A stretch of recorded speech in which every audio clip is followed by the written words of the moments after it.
Alright, so Doors just released a massive Christmas update, and we got a bunch of lore in it that I want to discuss. As you probably know, the latest Doors update added Cringle's Workshop, a Christmas-themed harder version of the library where you collect presents for a new character called Cringle. What you may have missed, though, is that hiding in this new event is a secret narrative, the story of Glitch. Oh yes, that Glitch. And what was revealed is absolutely shocking. Not only is Glitch potentially a deity, being as powerful as the architects such as Guiding Light and Curious Light, but they also just may be our friend rather than our foe, which is pretty interesting.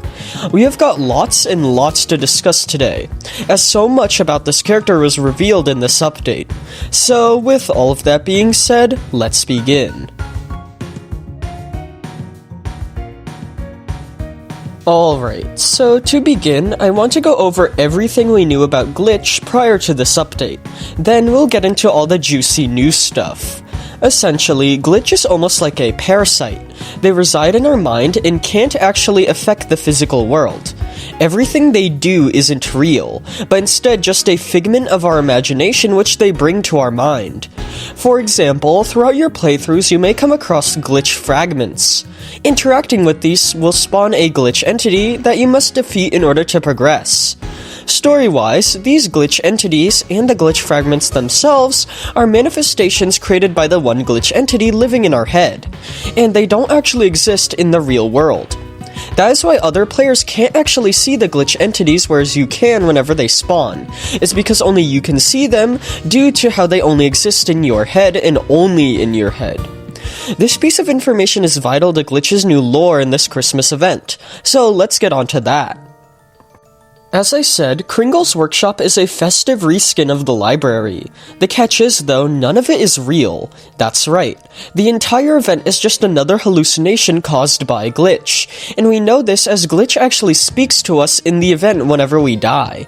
Whenever you die to an entity in Cringle's Workshop, you aren't met with Guiding Light or Curious Light, but rather Glitch themselves. Glitch reveals that they have access to our mind and memories, and uses them to give us advice on how to avoid entities. That's how they know so much about the entity we died to. They also refer to Cringle's Workshop as a vision, a prediction model, meaning the whole thing is just taking place in your head and is not in the real world, just like the glitch fragment entities. You see, Glitch made Cringle's Workshop to test a hypothesis. They made it to predict how the story of Doors would work if some key plot point was changed.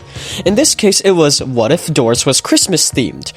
This also means that they likely created the trick-or-treat event for Halloween, and that's another one of Glitch's hallucinations.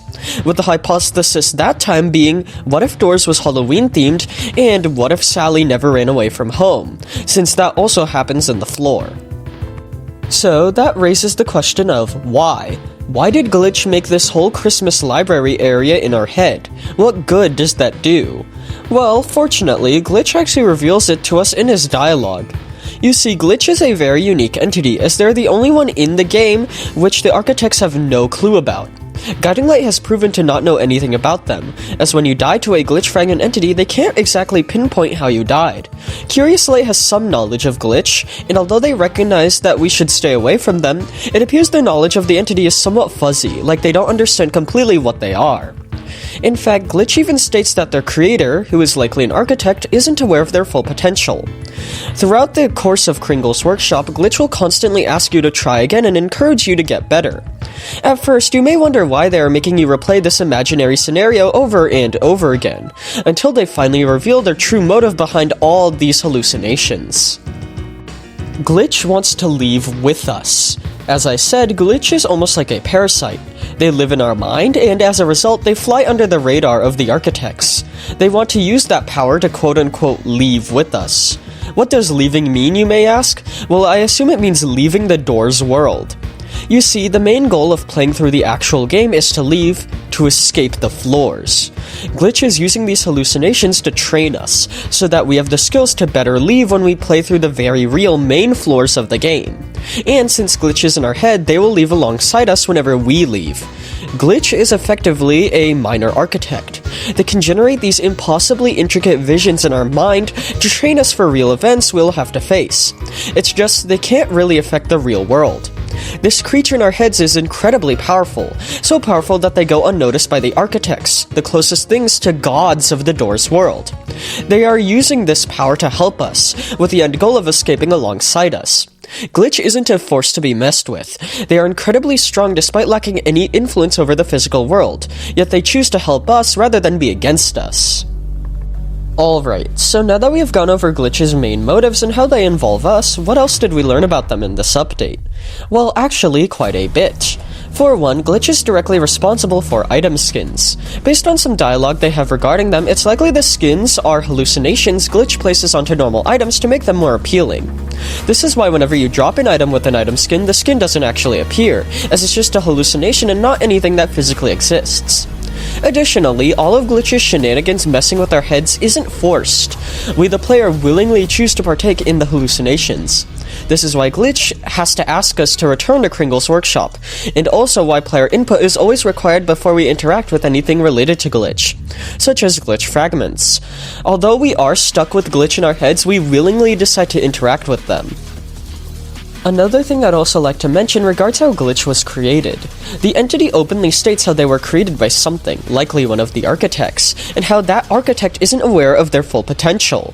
This proves that architects have the ability to create life, such as entities, meaning all the entities in the game could actually be their own creations. This whole discussion stems into a completely different theory which branches far away from Glitch themselves, so I want to keep this section of the video relatively short. However, it is something important to note. Also, like I said, although it isn't flat out confirmed yet, it's very likely that the trick-or-treat event is also another one of Glitch's hallucinations. This is because it follows the what-if formula that the entity's other hallucinations seem to follow, where Glitch tries to create a vision of what the story would look like if a key aspect was changed. Just thought I'd mention that again, as you may have forgotten. So, to summarize, Glitch is a non-physical entity that lives in your head.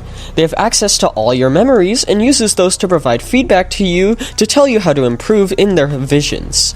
They have the capability to create incredibly intricate hallucinations to train you to beat the main floors of the game, and they do all that with the end goal of escaping those main floors alongside you, making the entity your friend rather than your foe.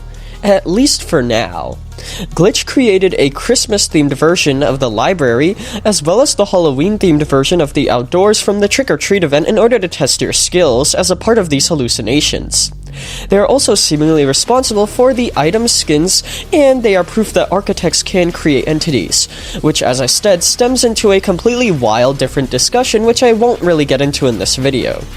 So, with all of that being said, let me know in the comments what you think of all of this Glitch lore, and thank you all for watching, and I hope you enjoyed.